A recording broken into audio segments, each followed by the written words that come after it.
So, Steven Crowder. Steven.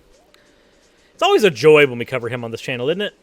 And by a joy, I mean I would rather end up getting a full frontal lobotomy. I'm being hyperbolic. I really wouldn't want that.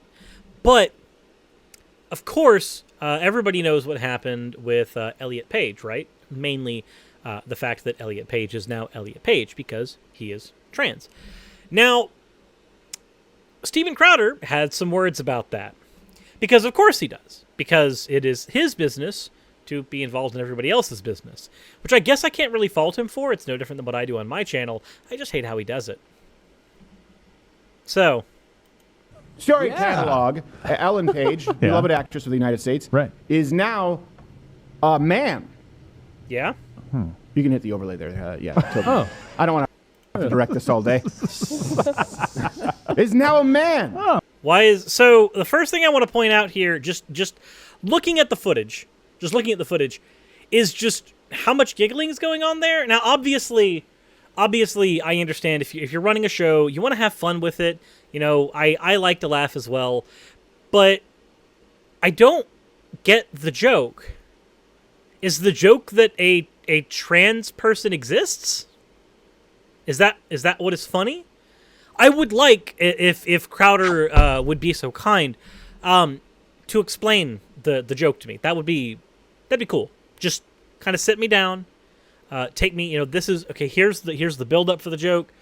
Here is the comedic payoff for the joke. Here is the misdirection of the joke. Can you please point out systematically what makes this joke funny? What makes this joke tick? Because I would love to know. I would love to know the actual mathematic breakdown of what makes a joke like this funny. Because right now, the only joke I see is Steven.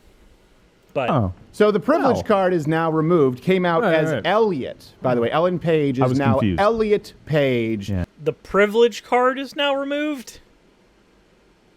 I'm not sure how that works there. With Elliot being trans, that would mean that they are now a little more disenfranchised. It will be harder for them to get work. I guess that's what they're talking about. Unless you want to go, aha, now you have all this male privilege, except that doesn't really work very well once you're trans. You're still in a minority. The whole male privilege thing is about other people being disenfranchised compared to the usual ubiquitousness of everything towards males, which you're naturally excluded from if you function as a minority, especially a gendered minority. There's a joke I'm missing. I understand it seems like I'm aimless right now, but there's a joke that happened somewhere, and I am completely missing it. Now, Steven could have easily included the clip for this joke, because this clip is taken from his show and is presented on his Twitter. So this is ostensibly the thing that's supposed to make me go, oh yes, that makes me want to watch your show, Steven. That makes me want to watch your show. This clip right here, but there's nothing here for me to grab onto. I'm left being confused. Yeah. Just be ready for the attacks, because as a straight white male, you are given no quarter. And this is something that's been a long time coming in here. So the attacks are already going to come just, on merit of Elliot being trans. And if you want evidence of that, please look at your show, Steven. But okay. Here at Lighthouse Cut, we actually have the exclusive of the upcoming first performance of Elliot Page.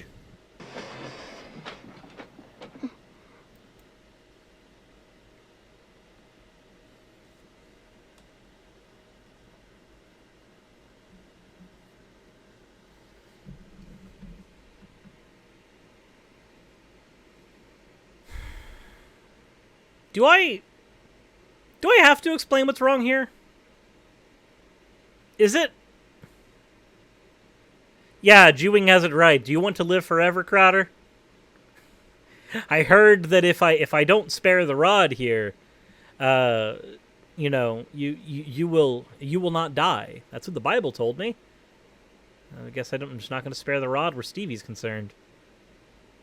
I just...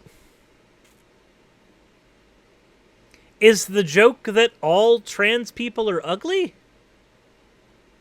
Is that the joke? Is that what I'm supposed to laugh at?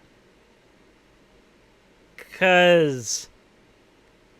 One, I don't agree with it. And I feel like me agreeing with that premise is kind of necessary for this to be funny to me. I think there's base assumptions you have to make, or you have to understand, for a joke to be funny. Mainly because one of the ways we engage in humor is called misdirection, where you expect a joke to go one way, and then when it doesn't, when it goes in a completely different direction, but still a direction that you can see it going to, that misdirection ends up leading to laughter. And I'm not kidding. You could look this up. The base assumption of this joke, it seems to be that trans people are ugly. God! Or alien. It's either that they're ugly or alien. And I'm sure that because you picked E.T. for the joke, he could easily misdirect it and go, no! Everyone loves E.T. E.T.'s lovable. I'm saying trans people are lovable. The same thing that he did when he did the Socialism is for Figs shirt. And he went, no, it's just saying socialism is for figs, because the dude really liked figs. He had a really weird fixation with the fruit. Which is not outside of the norm for Steven. It's not outside of the norm for him to do that kind of double entendre stuff where you know based on his history that he means this, but he can, through plausible deniability, say it's this. I'm sure nobody... This is new to no one. But... it's just that. That's all we got. We just got... And I've gone this whole time without saying the word. Without just going, Steven Crowder's a transphobe. Because I don't have to.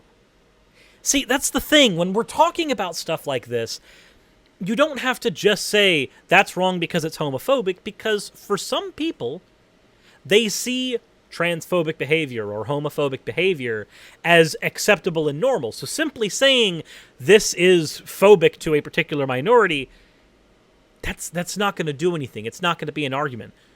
We have to kind of point out that these things, these actions, these words, rely on incorrect base assumptions and dismantle them from there. It's not enough to just say this is transphobic and dismiss it. That works in our crowd. You can tell me I've done something transphobic and I can sit down and analyze it and go, is it transphobic? And if it is, I probably should stop it. That doesn't work for Steven Crowder's crowd, though. Their Crowder. I'm sorry, that... I feel like that joke was unfunny, but still funnier than the stuff that I just saw from his show. I don't know. You guys let me know in the comments section. I find terrible puns funnier than half the shit I see on his show. But I guess failed comedian turned political commenter is something that at least me and Steven can both agree on as a viable career choice. Because when you fail at comedy, like I do, you talk about politics. Because at least everybody cares about your opinion somewhat. I understand the path very well, Steven. I do. But, again, it just... Is there anything to analyze besides this is transphobia? I mean, for my audience, that's as far as I have to go. But if you find that kind of joke funny, then I would implore you, please, take a moment and just ask yourself, why do I find that funny? Why do I find the association of a trans person with either someone who's ugly or someone who's alien? Why do I find that funny? Why is it funny to me that another human being may look less than your version of ideal? Just take a moment to analyze that. Just to engage in some introspection. Because obviously, if you are that kind of person, me simply pointing out that's transphobic, that's not going to work. you're not going to care. And you can let me know in the comment section that you don't care, because I know you don't. But just take a moment to analyze. Try to figure out why this was funny to you. And let me know in the comment section. I'm looking forward, asterisk, to that. If you do enjoy my content, though, please consider hitting the subscribe button. Please consider checking me out over on Patreon. Please hit the like button. Hit the bell notification icon so that the YouTube gods will decide to not smite me and you, because otherwise they will. Trust me, they do definitely exist. They're the one god this atheist believes in. And there's an elf on his desk, I guess. Is that still relevant these days?